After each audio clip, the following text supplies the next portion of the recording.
Dear ones, I am Archangel Michael. As I've said a few times, problems happen. But there's no problem. Nothing is lost, but I would like you to continue thinking about the question I asked in the previous video. How do you understand what the universe is? What is this big dark mass that surrounds them? Today the subject remains the universe. So let's go. As I said yesterday, within the universe we have many stars, which I called objects. Today I'm going to talk in a better way, stars, which are the planets, their respective moons, the galaxies, the stars, the suns. Well, there are millions of galaxies in the universe. So you will realize that when I say that the universe is infinite, I am not being modest. You have no idea how big this is, but I'm going to start now focusing on this galaxy, where you are. Your planet is within a solar system, which has the Sun as its central star, and the planets orbiting around it. This central star has a magnetic field, which attracts planets and keeps them orbiting around it, hers, because as I said, the Sun is a big star. Each planet has a type of orbit. Some are positioned closer to the Sun, others much further away. So, you are already starting to notice the distances between these planets. From your school drawings, you know that it is planet Earth. It is relatively small compared to Jupiter, for example, which is a huge planet. So as I said, each planet has its own atmosphere and allows the beings that live there to live in accordance with this atmosphere. So you see planet Earth as a planet that has water, it has the air that you breathe with many elements, it has land, it has fresh water, salt water, very good. And then you start comparing yourselves with other planets and make the brilliant decision, no, we can only live here. There are no conditions on any other planet. You are looking at your own navel, that is, you are looking at the system that was created for this planet. So you have a human shell, a human outfit, an Earth outfit, that resonates with the entire habitat of this planet. It is a garment that lives in a habitat, which has water and air, and has what the Earth produces to feed itself, so it is the perfect balance for your human outfit, for your earthly outfit. Then you look at the other planets and say, wow, they're all abandoned. There is no one living there. This is your conception, this is the idea you have, because you are looking at your own navel. Yes, your planet is very beautiful, seen from space it is a big blue ball, because its oceans dominate most of the planet, so it ends up turning blue. So when many say, Earth, the blue planet, this is not wrong, this is perfectly right, because the blue of its oceans is reflected in the universe. Your Earth is completely round. There is no flat Earth. Everything that has ever been shown by your astronauts, who showed the Earth, is real, it's not montage, it's purely real. The Earth is completely round. I would say that it has a slight flattening at the poles, but that doesn't take away from its larger shape, which is a circle. So, some continue to believe that the Earth is flat, as if it were half an orange cut in half, with the bottom part being round and the other part completely straight. My brothers, as we are in the classroom, I would say the following to you, physics explains this. If the Earth were flat, you would be able to see cities for millions of kilometers. You would stand on top of a building and you would be able to see the infinite horizon, because you would see the entire length of the planet, the entire diameter of the planet, from end to end. All you need to do is have powerful telescopes, and you do, and if you looked from one side to the other, you would see everything, the entire cut part of the orange. That happens? No, that doesn't happen. And what would the edge of this orange look like? What would happen to the ships that reached the edge?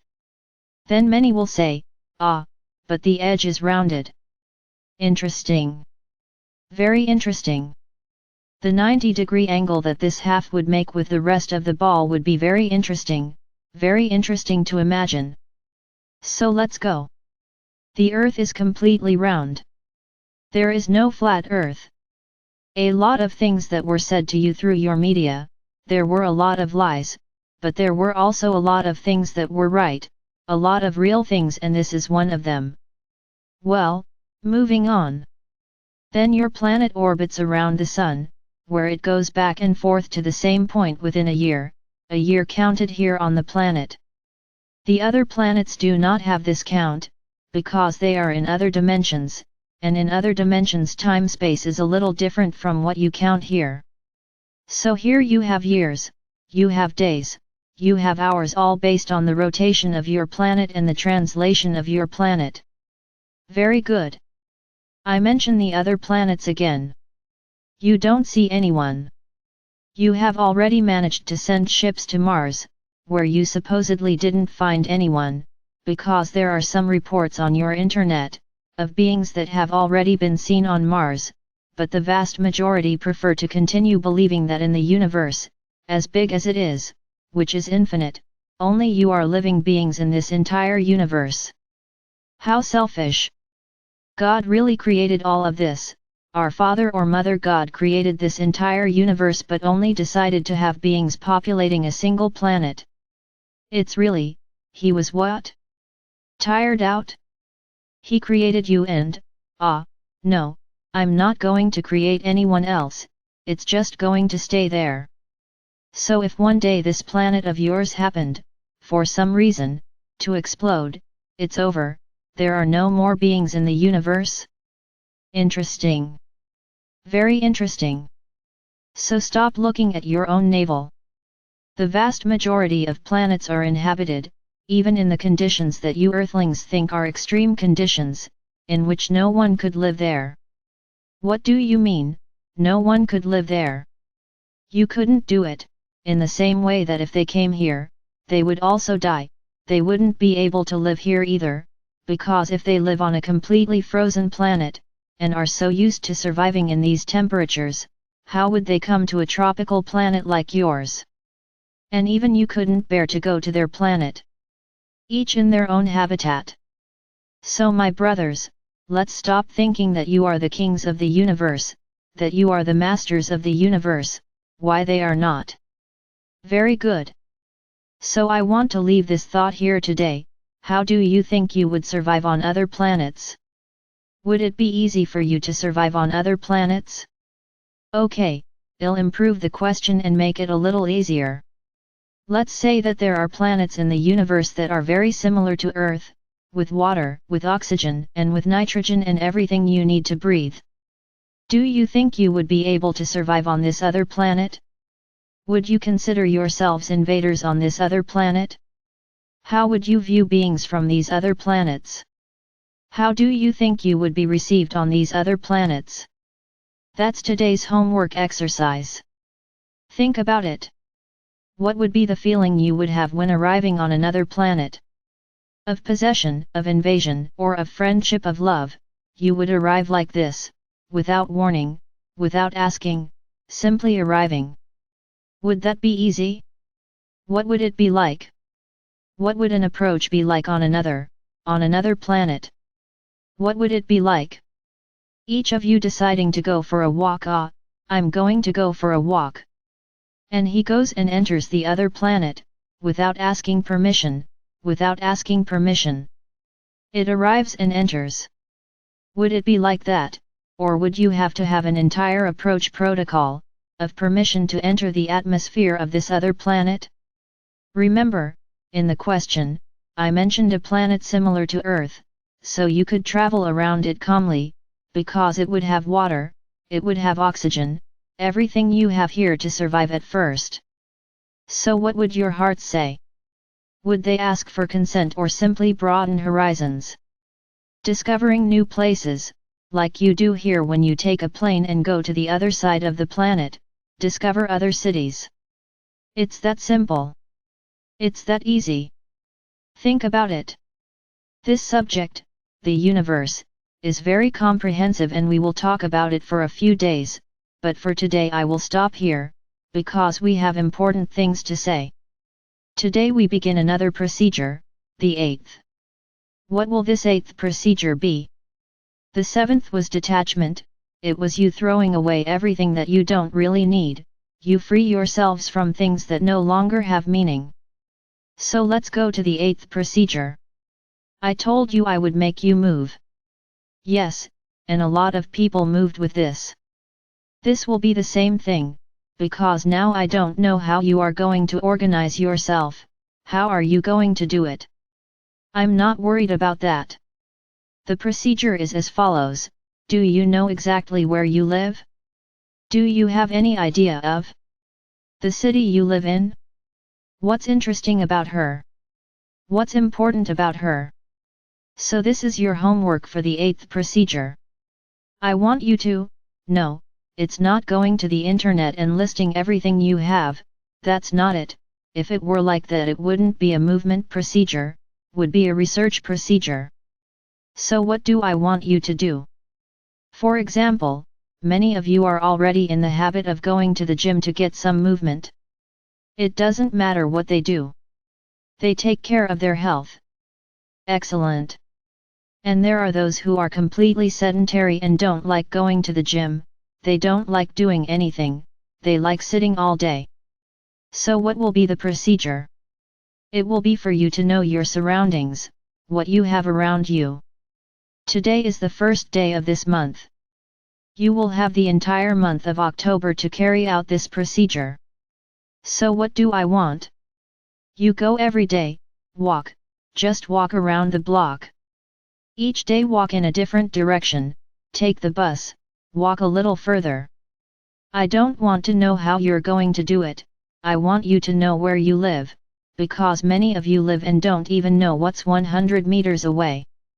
No, I'm not asking anyone to go out with a notebook, paper, pencil, anything like that, nor go with devices in hand to take photos.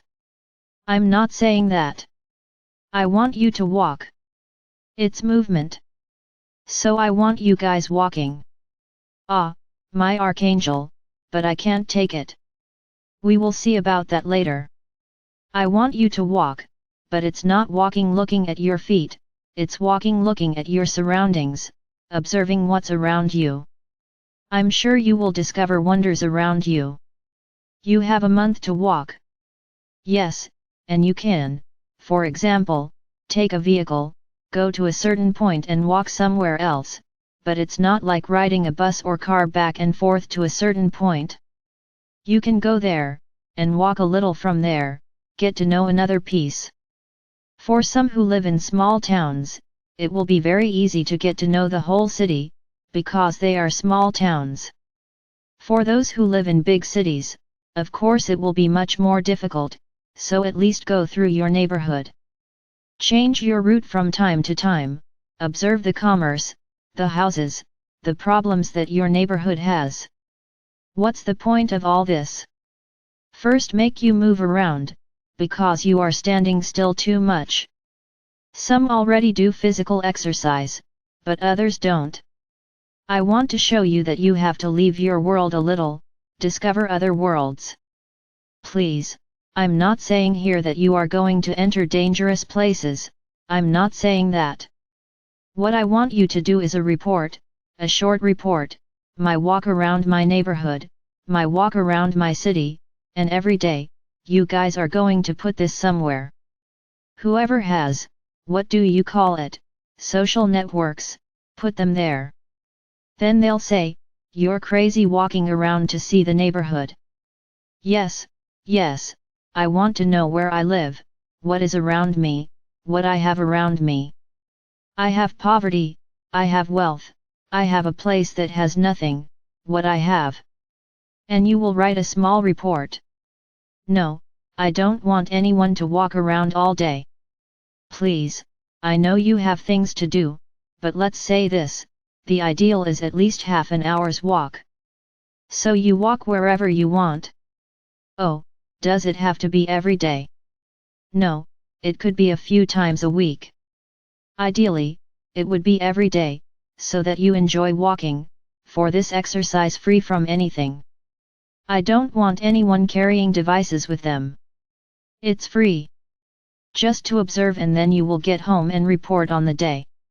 Today I didn't see anything good, the place I live is horrible, oh, no, wow, I found a beautiful place, a wonderful store, that I didn't even know was here. Excellent. Right. Publish it like this. Pass it on. I want movement, and this is a nice way for you to move. Ah, my Archangel, but I can't walk very far. Walk as much as you can. And I'll tell you, you can't walk much because you don't walk at all. If you, every day, walk a little and set your goal, today I will take 100 steps, there tomorrow, today I'm going to give 110, the next day 120, soon, you'll be walking around the entire block and you won't even notice it, because you'll say, I can't walk. Ready? You can't walk. You have already decreed total imprisonment at home, his muscles became weak. Of course, you have already decreed this. Now if you, every day, do a little more, you will see that little by little you will gain health and mobility. I want movement, and movement for the sake of movement is very dull. So you have an activity in parallel, which is observing your surroundings. Change places every day. Each day, establish a new place. Today I'm going to walk around here. Take a vehicle that goes to that point, and get off a little beforehand, and walk afterwards. Then many will say, ah, but I don't have the money to be taking the bus all the time, taking the car all the time. So do what you can. You will always find a point to cut you off. They will always find something that blocks what I am asking. Very good. It's up to each individual. If you can't afford anything, walk around. Every day, walk a new block, increase the number of blocks. Great, it won't hurt. I guarantee you that. It will only bring more health. Well, regarding the other procedures, they all continue exactly as they were. The glasses on top of the notebook, and the wish list. People. It's not for drinking the water. The water is supposed to stay on top, because it is absorbing energy, it's not for drinking. Every time you change the water, you have to redo the corresponding prayer. So I'm extending the deadline for the 7th procedure until the end of this month, along with the 8th. At the end of this month it's over, because then we're going to start another cycle, and everything will change. All these procedures will be ended and we will start new, completely new. Then that's it. The new procedure has passed. Many won't like it. They will say they won't do it. Perfect. Don't do it. Don't take care of your health. It is the right of each of you, it is everyone's right, but little by little, you will see how all of this has a foundation. I am Archangel Michael. I'm here, always, trying to improve each of you every day.